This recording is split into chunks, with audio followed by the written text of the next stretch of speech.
Actually, the groom slept with me. Yolanda said this with such enthusiasm that it seemed like she might follow up with, "Yay." The room was in complete chaos. I could see my parents at a nearby table, looking like they were about to faint. However, despite the surrounding commotion, my mind regained its calm. Barry slept with Yolanda? No way, that can't be true, because I am Melissa McCarthy, a typical 28-year-old who graduated from a decently ranked college and now works in a clerical position at a major trading company. I wasn't exactly a failure, but I've always been average for better or worse.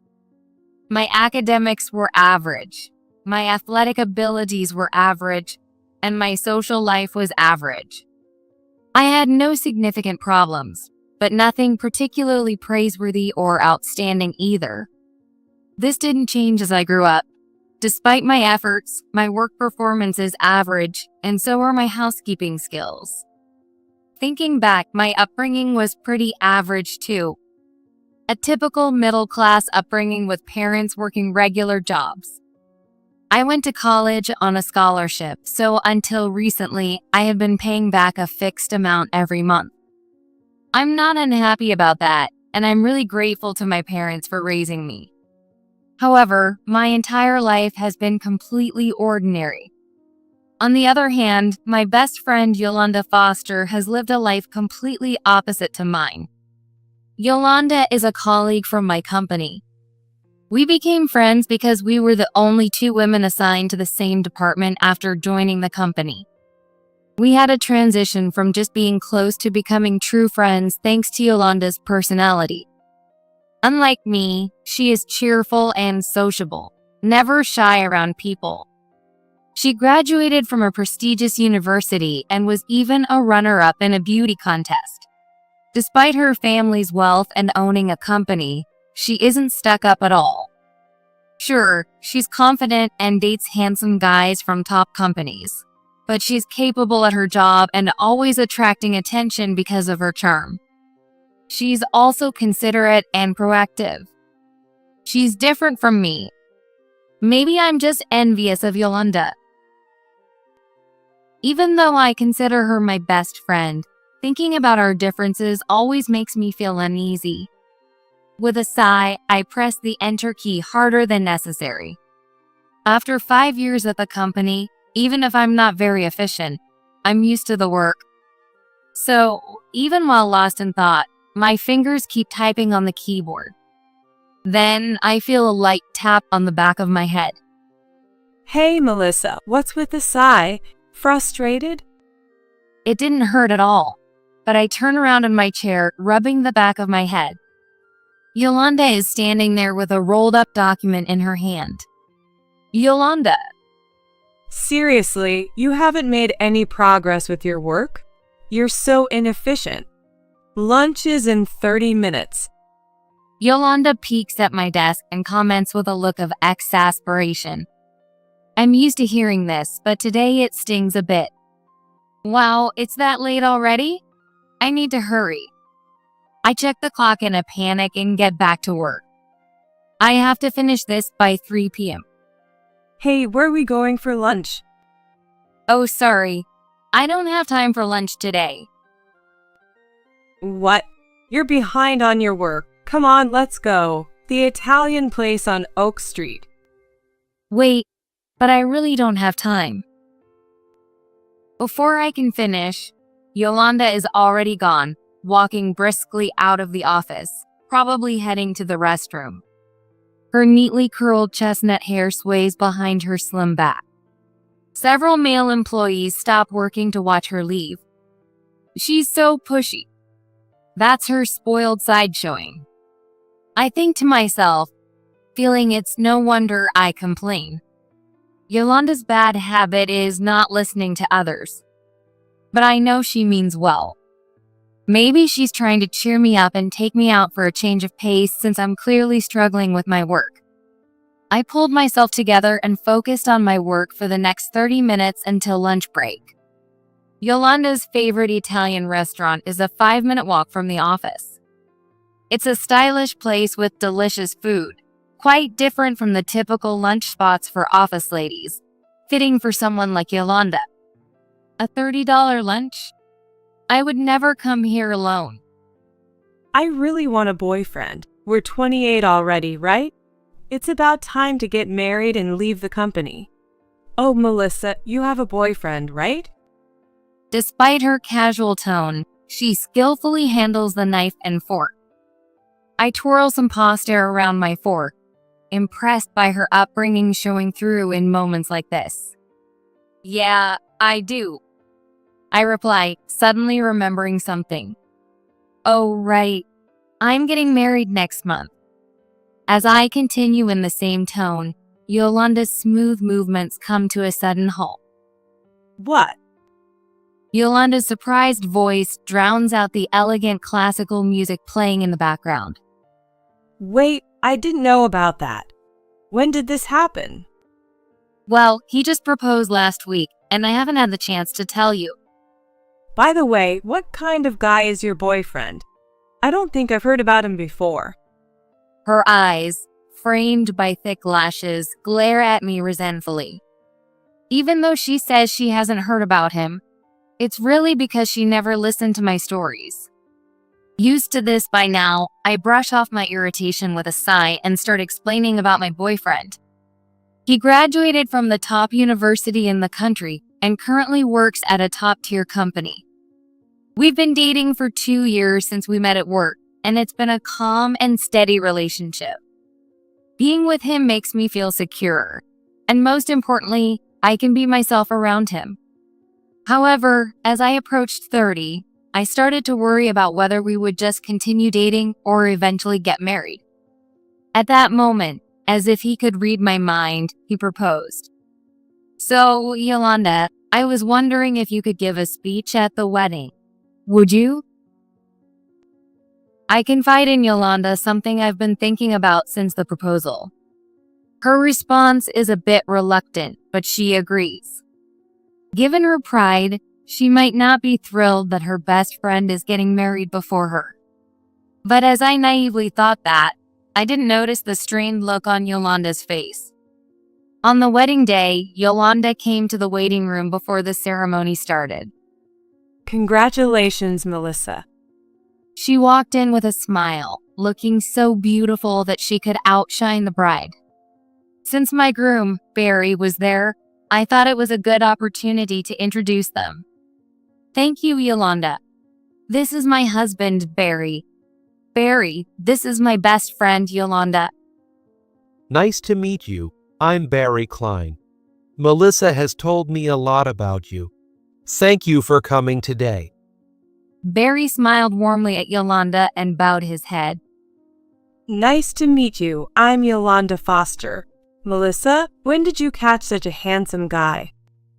She replied in her usual tone, smiling back at Barry. After that, I expected her to stick around, finding excuses to stay longer, but she left the room quickly. I felt a slight sense of unease at her behavior. What's going on? Yolanda has been acting a bit distant since I told her about the wedding. As I stared at the door Yolanda left through, lost in thought, Barry murmured, What's up with her? Huh? I looked up to see him with a puzzled expression, his hand on his chin as if deep in thought. When I asked what was wrong, he said he also felt something was off with Yolanda. When she saw my face, she looked surprised for a moment. Have we met somewhere before? Even as he said that, he didn't seem to recall anything. Yolanda is a striking beauty, so it's unlikely he's confusing her with someone else.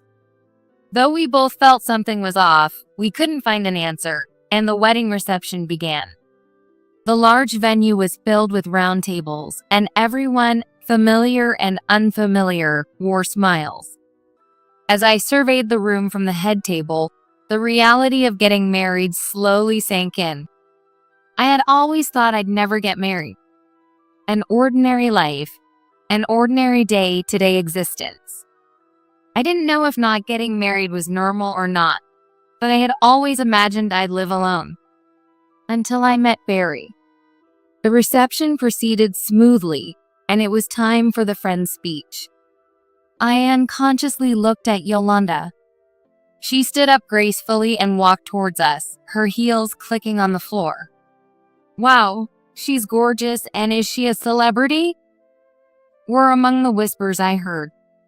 For some reason, instead of feeling inferior as usual, I felt proud of the compliments Yolanda received today. I looked up at Yolanda as she stood at the microphone, feeling unusually calm. She looked even more beautiful than usual today. I hope she finds a good guy soon, though it might be hard for her to choose because she's so picky. As I was thinking that, she suddenly looked at me with a mischievous glint in her eye. Melissa, congratulations. I was debating whether to say this, but I don't want to hide anything from my best friend, and I don't want it to come out after the wedding and cause trouble, so I'll say it. With that preface, Yolanda smiled brightly.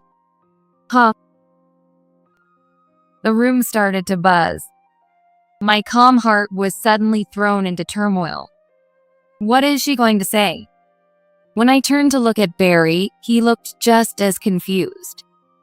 Barry glanced at me as if he had no idea what was happening.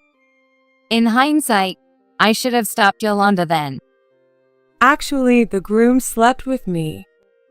Yolanda declared this with such an almost celebratory tone that it seemed like she might follow up with yay. The room descended into chaos. I could see my parents at a nearby table, looking like they were about to faint.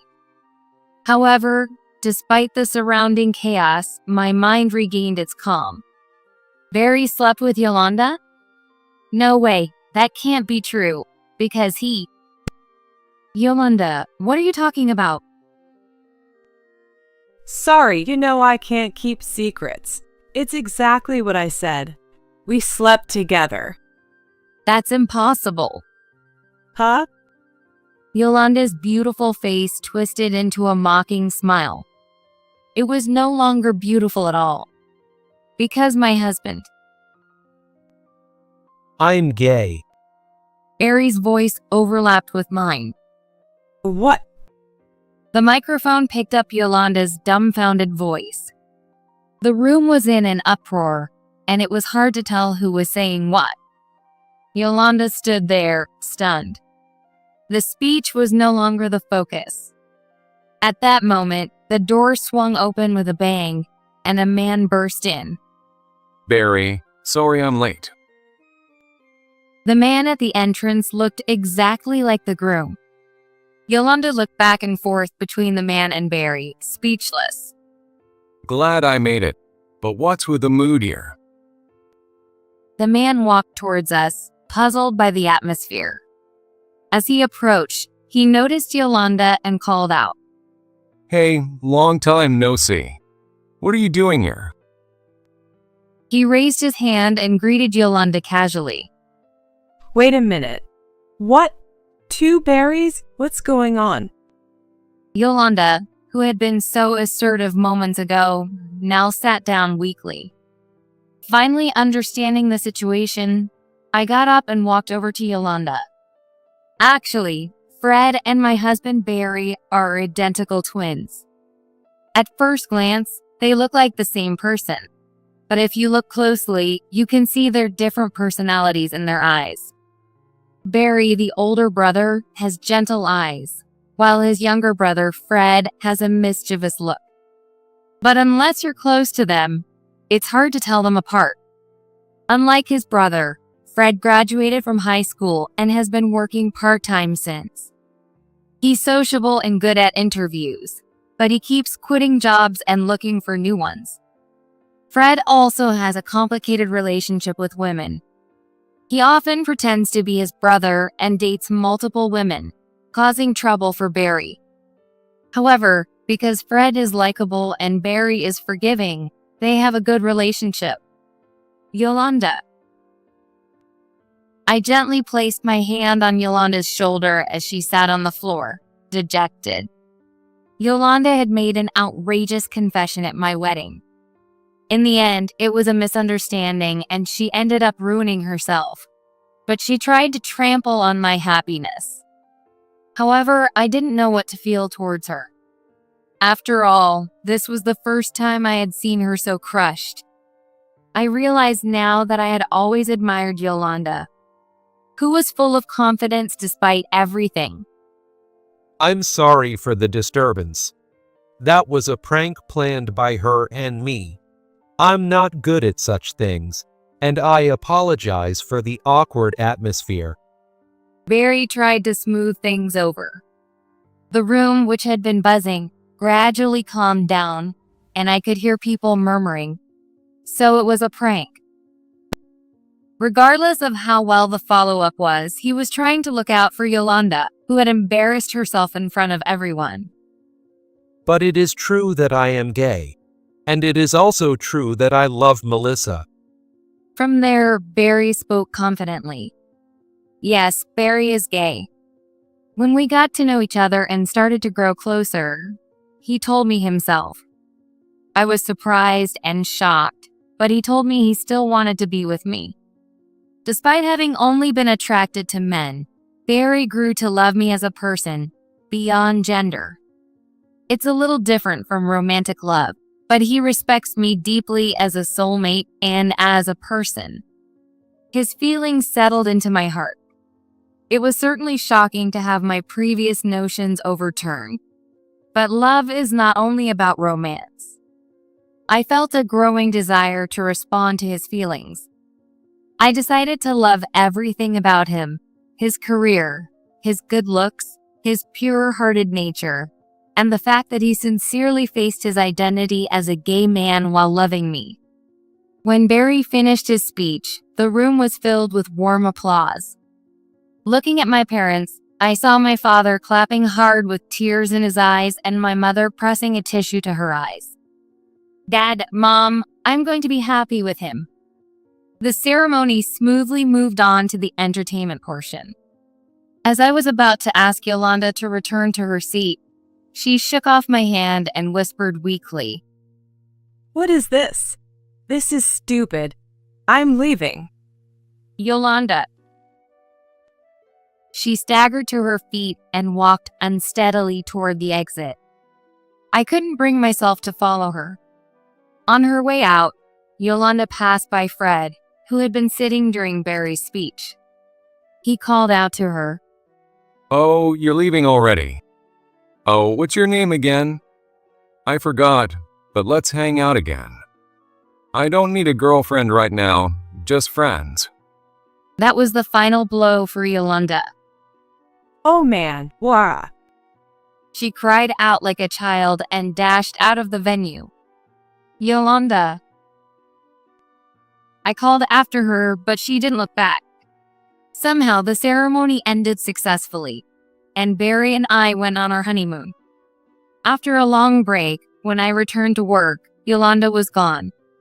I heard that she had requested a transfer right after our wedding. While I felt a bit let down, I was also somewhat relieved because it would have been awkward to face her. So, what happened to Yolanda after that?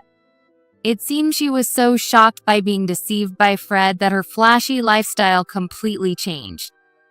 She had been manipulating men and cheating without a care, but when she was the one betrayed, she quickly developed a distrust of men. Time has passed since then, and now several years have gone by since I turned 30. Yolanda is still single and hasn't been able to get married. Furthermore, the story of her speech at my wedding spread among our colleagues, and the people who used to fawn over her became distant. Her prideful nature meant even the younger colleagues didn't warm up to her, leaving her completely isolated and in the position of an office queen bee. As for me, I've drifted apart from Yolanda since the wedding, but I continue to work and live happily with Barry. Though we sleep in separate bedrooms, our hearts are undeniably close, and we can proudly say that we are each other's only partner.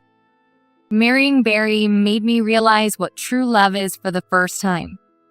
I look back and wonder what those days of lamenting about my ordinary life were for, as I am now so incredibly happy every single day.